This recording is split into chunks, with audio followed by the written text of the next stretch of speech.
if you're a business owner and you're an entrepreneur, the temptation is always, let's try to fix something that we're not good at, rather than how do you build a team to maybe supplement what you're not necessarily great at and double down on your strengths.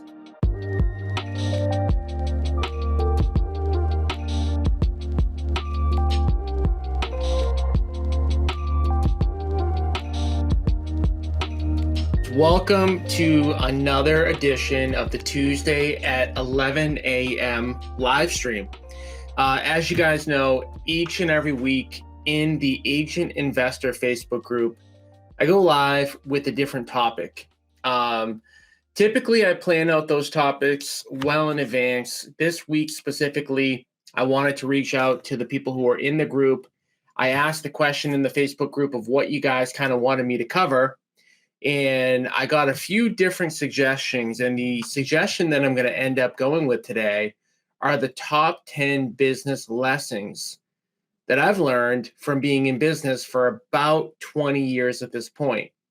And these are the 10 things that really I wish back in 2003, when I first started my journey, right after I listened to that audiobook, Rich Dad, Poor Dad, that I wish that somebody would have been able to tell me. These are probably the most important kind of high-level things that each and every person on this call can benefit from.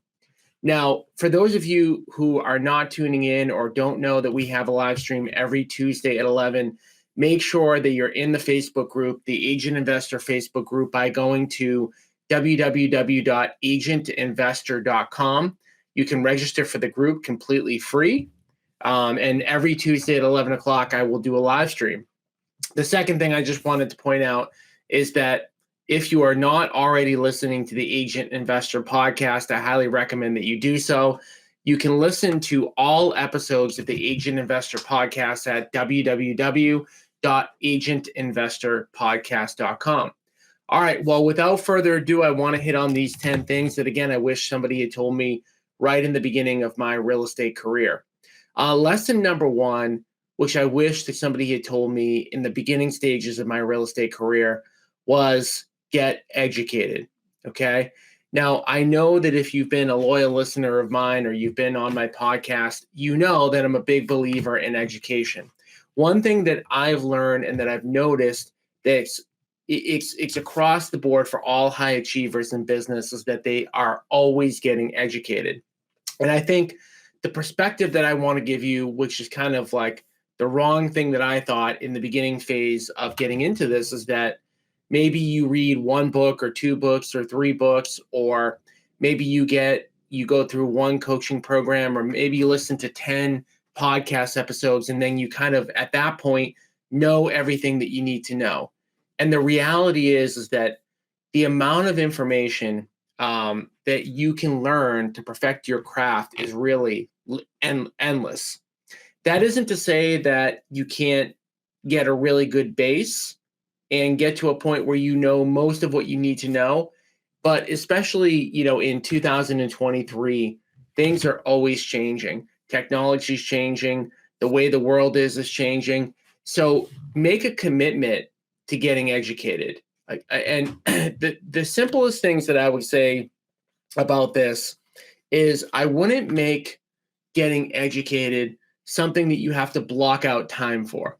That's the reason why in 2023, I'm such a big believer in podcasting in general, because there's no reason why each and every person that's listening to this right now cannot listen to at least 1 hour of podcasting per day. Like, they'd probably call that like an atomic habit, right? Listen to 1 hour of podcasting every day. I hope that you consider listening to the Agent Investor podcast, but there's a lot of other podcasts out there. So make sure that you are setting your mindset to getting educated each and every day, learning something new every day, listen to a podcast every day. And then, of course, we offer these in-person events. Take advantage of those in-person events. We put a lot of time, effort, and energy into those 2-day events. We actually have one that's coming up that I just posted in my personal Facebook account and in the Agent Investor Facebook group about investing in small multifamily and why we believe that apartments are better. So consider coming to as many of those in-person events, listen to an hour of podcasts each and every day, listen to audiobooks, get a subscription to Audible. Okay. So that's tip number one, top 10 business lessons. Number two, find mentors. Okay. It's not just about one mentor, it's about having multiple mentors. If you feel like you're listening to this right now and you don't have anybody that you can go to help you with your business or to emulate, you want to change that as soon as possible. And most of you have heard that over the course of my 20-year career, I've probably paid $500,000 to $600,000 for different programs, different coaches, different events that I've gone to. And I'm a very, very big believer in finding mentors. What does finding a mentor mean? What can it do for you, and how do you find them? Well, first and foremost, the right mentor is going to be able to unlock your potential. The right mentor is going to have the knowledge and experience to see things that you don't yet see, right? The right mentor is years ahead of you, so that when you ask a very complex question in your mind today, they're going to look at that, they're going to be able to dissect it, and they're going to be able to provide clarity to you. So, a couple of important things for tip number two with finding a mentor and what you're looking for in a mentor. I think it's very important that the mentor that you find has done what you want to do. I know that sounds probably very simple, but I see people all the time signing up for coaching or following people that maybe they like, but maybe haven't done some of the stuff that they want to do. Or maybe they've done something somewhat similar, but haven't done exactly the thing that you're looking to achieve. I think it's very important that whoever the mentor is that you find and that you learn from is absolutely somebody that has done what you want to do. And the second part about a mentor that I would look for is somebody that you can connect to, somebody that you have something in common with, somebody that shares the same values as you, somebody that you could see yourself wanting to talk to. And again, I know that's very basic, but I've seen, hundreds of different people selling coaching programs or, pitching and promoting. And some of them, when I hear them, I know that they could maybe help me, but there's something about their personality I just don't connect with. If you're not connecting with somebody that's going to coach you, you're not going to want to spend time with them. But again, very, very important to get, mentors and coaches. Sometimes mentors can be paid, sometimes they can be unpaid. That part doesn't really necessarily matter. If the right mentor costs you money, I would recommend paying. If the right mentor maybe could potentially be free, that's even better. But definitely look for mentors. And again, there's a reason why that phrase is also plural. Notice I didn't say mentor, right? Because one thing that I'll say to you guys, and I know that some people who are listening, I may be a mentor for you, but I don't know everything, and no mentor does. And there may be there may be something that I'm not good at, or that another mentor is not good at, that you want to make sure that you're probably connecting with more mentors than just one. Okay. Number three lesson that I wish somebody told me in the beginning phase of my career, which is a really, really tough one. And again, those of you who have been listening to me for a while will have heard me say this, but have a very clear goal. I talk about the fact that most real estate agents, when it comes to setting goals, they do something of what we call a vision board. And for those of you who know what a vision board is, I bet most of you do. It's when you get out, it's kind of like a homework assignment that you might give to a third or fourth grader when you have this, whiteboard, or you have something that you can cut out from a magazine, and maybe you cut out a car, maybe you cut out a vacation property, maybe you cut out something, right? And you hang it up on the wall. I really think that's a terrible exercise, because it's one of these things where It takes you a day to do the project. Then you hang it up on the wall. Maybe you look at it once, maybe you look at it twice. And I don't think it tells you anything about what your day-to-day actually needs to look like. So having a very clear goal is important. And the biggest thing about the goal to me that I think is important is having a monthly financial number that's tied to it. When somebody joins the inner circle, we walk them through a 5-step process.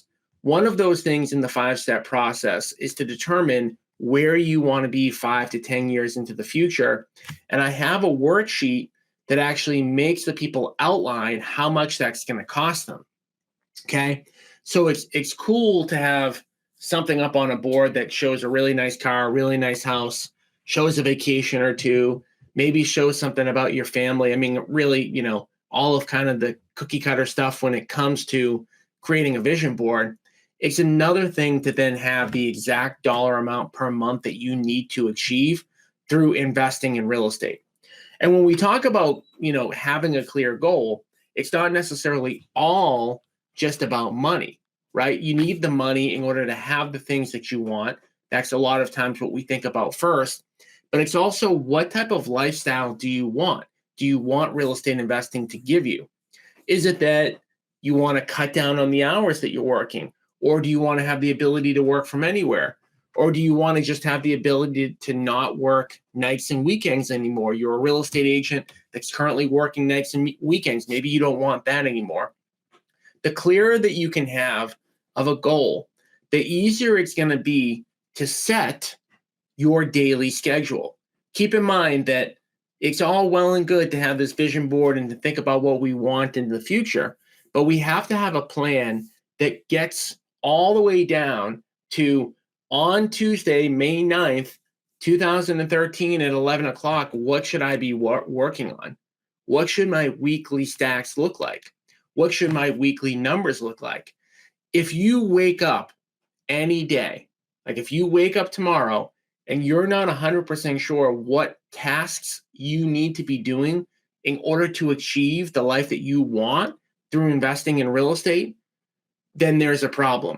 And I will tell you that I know this from experience. Again, these are the top 10 business things that I wish people told me in the beginning of my career. I wish somebody had told me this, because my mantra in the beginning of my career was just hard work, hard work, hard work, hard work. Hard work is great. Hard work will get you far. Hard work is necessary. But if you're going a little bit in the wrong direction, you're always going to have to be course correcting and course correcting and course correcting. So you absolutely need to have a very clear goal.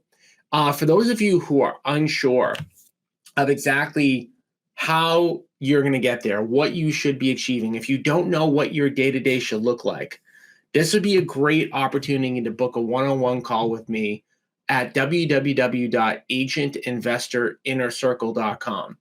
On the call, we can discuss exactly where you're at today, where you're looking to go in the future with real estate investing, and how to actually get there, the step-by-step, day-by-day stuff, what you should actually be focused on today. These calls are completely free. We do offer one call per person for those of you who are in the Agent Investor Facebook group and our Agent Investor podcast listeners. So again, if you're interested in taking me up on that, I usually do a couple of these a week. So my schedule is fairly limited. So just go to www.agentinvestorinnercircle.com. Okay, so top 3 things so far. Number 1, get educated, be a lifelong learner. Number 2, find mentors. Number 3, have a clear goal. Number 4, and this I think is the toughest one, which is try to understand your own personality and play to your own personal strengths. Okay. At some point along the course of most of our lives, we've heard the phrase like, this person is very well-rounded. They can kind of do a lot of things good, or they can do a lot of things adequately. And what a lot of times we try to do when we're running our business is we try to be good at a lot of things rather than being great at one thing. And this, I would say, is one of the biggest kind of like hidden killers that I see, something that hurt me a lot when I look at my strengths and my weaknesses, and I was trying to get better at pretty much everything in the beginning phase of my career, there would be some stuff that I was pretty weak at. And I remember people would tell you, people like to tell you kind of like what your weaknesses are. And if you're a competitive person, if you're a business owner and you're an entrepreneur, the temptation is always, let's try to fix something that we're not good at, rather than how do you build a team to maybe supplement what you're not necessarily great at and double down on your strengths. So understanding your own personality is very difficult in life, but it's also very essential to being a great business owner. And usually it boils down to, like, what do you love doing? What are you passionate about? Are you passionate about finding deals and lead generating and sales?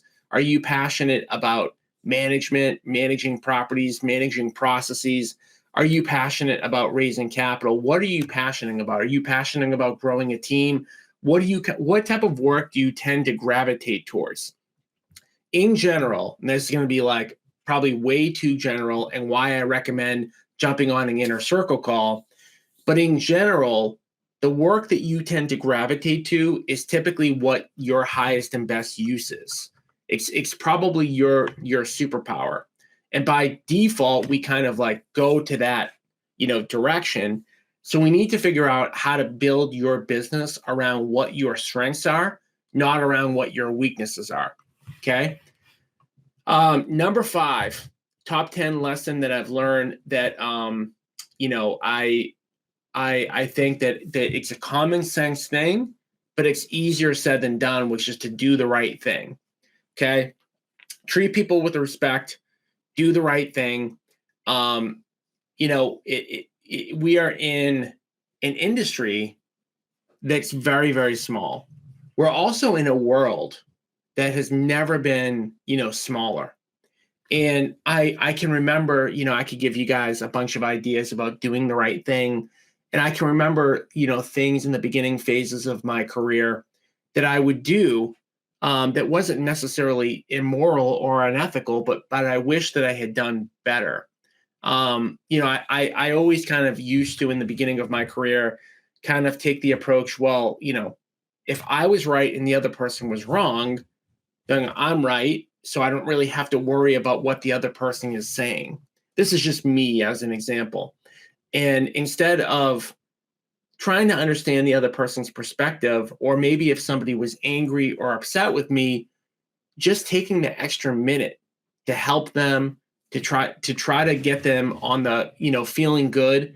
It's something that, I do today more than kind of in the beginning phase of my career. And again, that's just for me specifically, but doing the right thing, we all kind of know what that means, but to actually putting into practice is important. And doing the right thing is always important, but as you even grow your company, it becomes more and more important, because you're not the only person. You have a bunch of people and a bunch of vendors or employees or assistants or VAs or whatever. It's just super important to always do the right thing. I think we all know what that means, but start from day one, always doing the right thing and putting that first. Number 6 thing that I wish somebody told me in the beginning phase of my career, which is focus and win a gold medal.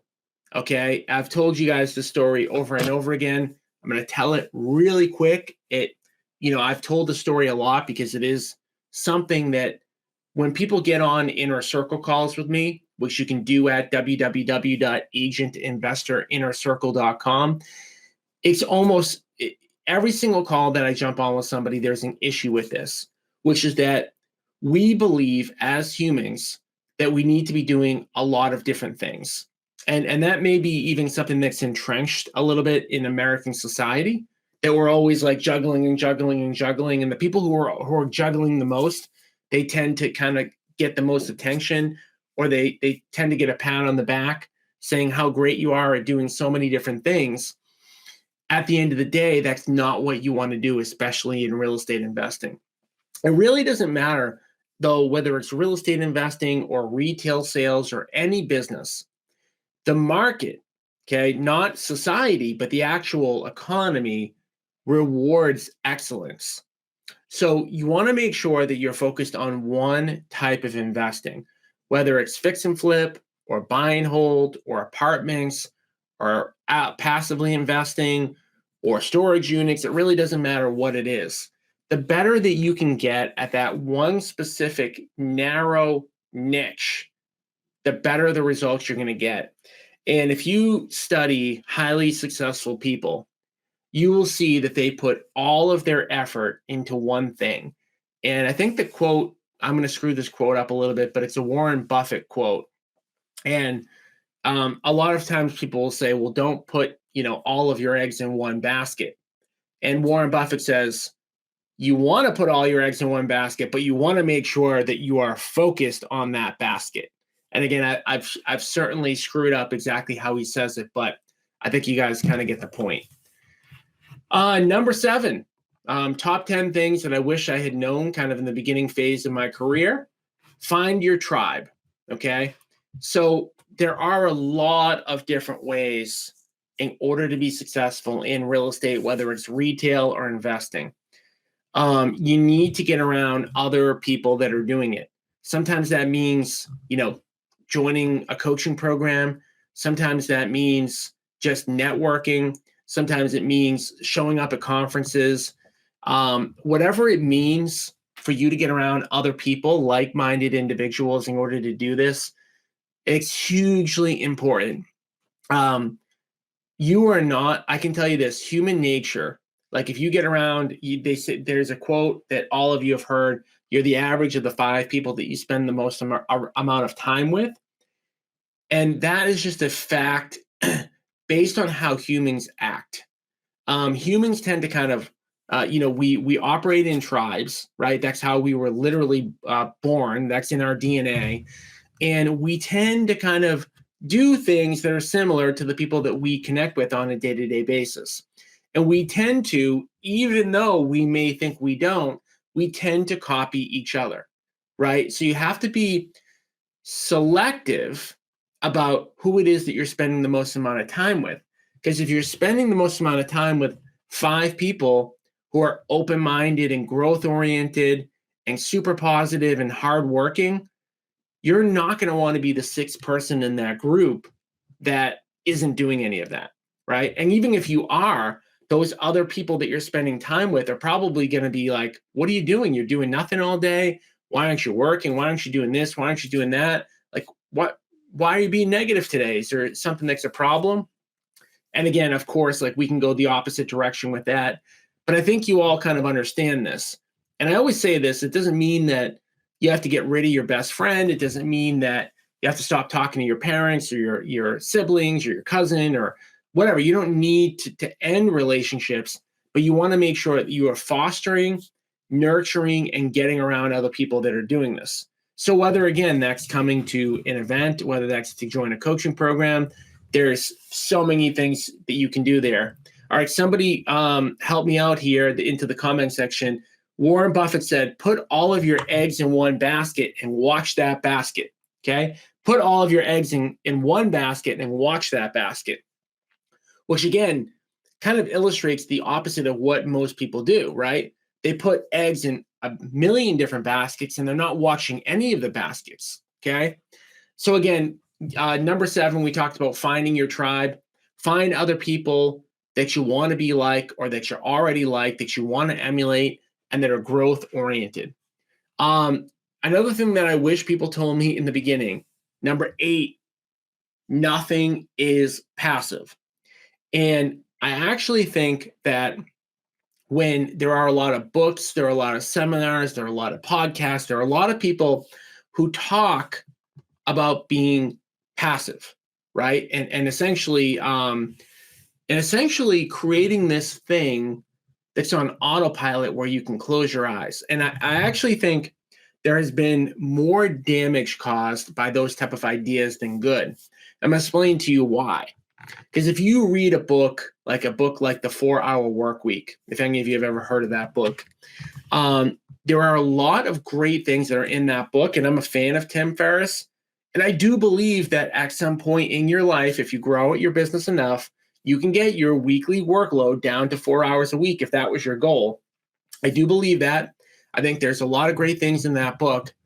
But I think that there is a mentality out there that gets developed from these books and from some of the messaging that you're going to work hard for a small period of time, and then you're going to kind of just close your eyes. Income's going to come in, and you're going to be kind of relaxing. Now, again, this is something I wish somebody told me 20 years ago, because after being in this business for 20 years, working my butt off, seeing a lot of different people have a lot of success, I can probably count on one hand out of the thousands of people that I've met that are super successful that are only working like 4 hours a week. Now, again, that is not to say that you can't get to that point. You absolutely can get to that point. I'm not saying that shouldn't be a goal, but passiveness only comes from working your butt off. So when you think about working 4 hours a week, I would look at it kind of like this. If the average work week is 40 hours a week, right? And let's say that we work for, 30 years. That gives us what? 40 years times, 40 hours a week times 50 weeks, right? That gets us 2,000 hours times 30 years. That gets us to 60,000 hours over a 30-year period. If we want to have like the 4-hour work week, to me, one of the only ways that we can get there, besides working smart, which you absolutely need to do, is you need to get to those 60,000 hours a little bit sooner, right? So if you're going to work 60,000 hours, I hope I did that math right, over the course of a 30-year career, the only way to get to that 4-hour work week or a 5-hour or a 10-hour or a 15-hour is to front load those hours, right? There is no necessarily free lunch when it comes to achieving, a lot. So nothing's completely passive. We are always working to make things better and more passive. We are always working with real estate investing to improve our lives, to make things easier, but there is no easy button.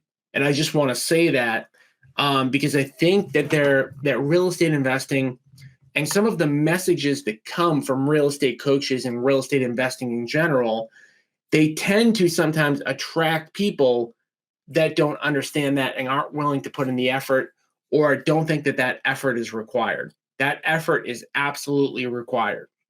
Okay. Number 9, top 10 business lesson that I've learned in the 20 years I've been in real estate, 20 years I've been in business. I started out really as an entrepreneur, not necessarily in real estate. Number 9, execution trumps ideas. I'm going to say that phrase again. Execution trumps ideas. Okay.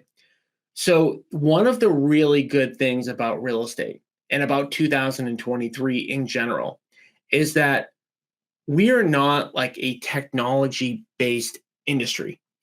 Most of the principles that work in 2023, most worked in 2013. And most that worked in 2013 worked in 2003. Now, I'm not sitting here saying be complacent, don't learn. You do need to learn. Having said that, you don't need to be coming up with ideas, right? You don't need to be recreating the wheel. And one of the great things about 2023, if you followed number 7, which is finding your tribe, getting around other people who are doing this, you will see that the best way to execute is typically the same in Boston as it is Los Angeles, as it is Austin, as it is Montana, wherever you're operating. Whether it's, again, retail real estate and you're just trying to list or work with buyers, or whether you're out there trying to flip homes or buy apartment buildings or invest passively, most of the same principles are the same no matter what part of the country you're in, which is cool because in 2023, with the way that the social media is, podcasting, the internet, ideas flow really quickly. Good ideas flow really quickly. So you don't need to be thinking about, geez, I need to solve this super complex problem that nobody solved before. I need to invent something. You don't need to do that. You just need to get around other people that are doing it well, figure out what they're doing, how are they executing, and as much as possible, copy that execution. Now, that doesn't mean that you can't put a little bit of your own spin on it, a little bit of your own flavor on it, but it does mean that you don't need to start from scratch. And again, that's one of the things that I share, with people when they jump on an inner circle call with me, is we talk about the different systems that we have in our business and how to execute on those systems. Okay. So again, for those of you who have not scheduled yet, not had your one-on-one call with me, just go to www.agentinvestorinnercircle.com. So execution is so important. And another kind of point I want to make there is, one thing that I do see, very commonly is people go from idea to idea, from course to course, from investing vehicle to investing vehicle. And they kind of like learn what they should be doing, but they just keep on in this learning phase and they don't get into this execution phase, right? So you absolutely need to execute, which goes back to knowing your goals, which goes back to having a weekly scorecard, which goes back to just having a really good understanding of what you need to be doing each and every day. All right, number 10, last business lesson that I wish somebody told me in the beginning of my career. Rome was not built in a day. So lesson number 10, Rome was not built in a day, and it is not a race. Okay. So again, I think a lot of the stuff that I'm talking about, I'm thinking about the pattern of a lot of the stuff right now. And a lot of the stuff that I'm talking about is really boils down to the difference between what you might like reading a book and what actually happens in real life. And I think that can be a potentially big issue overall, which is that you might get explained something in a book or in a seminar, and then there's real life over here that's kind of different. Kind of maybe the difference between, going to school and then going into the real world. I mean, a similar analogy there. And so, when it comes to being successful, all that you need to do is make a little bit of progress every day. There's a saying, get 1% better every day, which if you actually run the math on it, and I'm kind of a nerd, would be impossible. Like even getting 1% better every day, you would be exponential within a very short period of time. So you can't even get 1% better in a day. Maybe you can get 0.1% better every day, make a little bit of progress every day. And I talk about putting bricks down a lot. And I talk about the fact that if you're building like your dream home and you're building a brick dream home, you're going to start by putting down bricks brick by brick by brick by brick. And what you're going to see, like after like you've been doing it for a while, you're going to look around and you're going to be like, I still don't really have anything. And that's especially what it's going to feel like in the beginning. And no matter how fast you try to go, you still have to put a few bricks down every single day. So if you try to go really, really fast and kill yourself, yes, you're going to move a little bit faster, but it's not about speed. It is truly a marathon. It is not a sprint. So if you want to get there faster, you want to make sure you get good mentoring, good coaching. You want to focus on the right things, but you also just have to understand philosophically that there is no huge shortcut. Like you're not going to be able to shortcut if you do something right and it's going to take 10 years to achieve, there is no way to achieve a 10-year goal in 1 year. So with that, part of that is I want to say celebrate the small wins, right? Understand that when you're building a brick house and you're building a huge, dream brick house, that it is a very big win when you just have the foundation poured, right? Celebrate that win. Be excited about that win. Know that that is part of the path to get there. Know that when you have your foundation poured and then you look at somebody else's brick house and that house is already built and they've got a nice swimming pool and they're enjoying themselves, and you look at that and you go, how do I get that? What you didn't see is them putting the bricks down 5, 6, 7, 8 years ago and going brick by brick by brick by brick. And honestly, out of everything that I just said, the top 10 business lessons that I have in my career, this is probably the most important because it's the most challenging, because it's really easy, as they say, the grass is always greener. It's really easy to see what somebody else has accomplished and then want that in a very, very fast manner. That's human nature. That's great. There's nothing wrong with that. The fact that you've got those desires is great. But you have to then compartmentalize that and then break that down and go, hey, how can I make a little bit of progress every single day so that in 2 years and 3 years and 4 years, I'm getting there, right? And how do you do that? So anyways, guys, these are the top 10 business lessons that I wish somebody told me in the beginning. Like I said, like there's a lot of things in here that fall into the category of like the difference between what you might read in a book and the difference of what reality is. And, speaking of that, we've got that event coming up, not next Tuesday, but the following Tuesday, 2 weeks from today at the Widowmaker in Braintree, Mass. And it's going to be all about small multifamily real estate and why we ended up selling it, what we think the challenges there are, and why we went into apartments. But we're not just going to tell you about why we went into apartments. We're going to tell you about how you can do it too. I truly do wish that in the beginning phase of my real estate career, this is probably lesson number 11. I do wish that somebody told me that it was possible to get into apartments at an earlier phase. And I do wish that somebody told me about all of the pros and cons of owning small multifamily and what the challenges would be and how they're not really super passive and the issues that you deal with tenants. And again, just the reality of what owning those type of assets look like. I wish that somebody told me that the vast majority of people who own small multifamily real estate never end up holding it for the long haul. They end up selling it a year or 2 or 3 years later. So I wish that all of that stuff was told to me, but you guys don't have to wish. You guys can actually register right now by going to tinyurl.com/why apartments. Let me just make sure I have this right. Why apartments are better.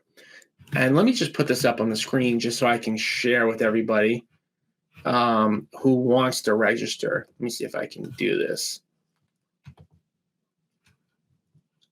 Share screen, window. Let's see if I did this right. All right. So now I've got my screen shared.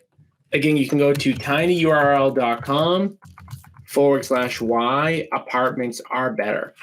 And I'm just going to leave that up for a second just so you guys can see the URL and you can get registered if you want. It's going to be a really cool event. The event is completely free.